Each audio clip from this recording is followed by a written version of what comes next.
இந்த போறப்பு தான் நல்லா ருசிச்சு சாப்பிட கிடைச்சது. ஆஹா ஆஹா,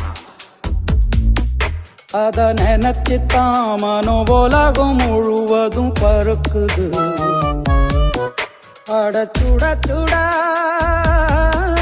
அட சுட சுட அந்த மதுர மல்லிப்பூ இட்லியே மீன் குழம்புல கொஞ்சம் புரட்டி சாப்பிட எச்சிலு ஊறுது உள்ளுக்குள்ள. இந்த போறப்பு தான் நல்லா ருசிச்சு சாப்பிட கிடைச்சது. இந்த போறப்பு தான் நல்லா ருசிச்சு சாப்பிட கிடைச்சது.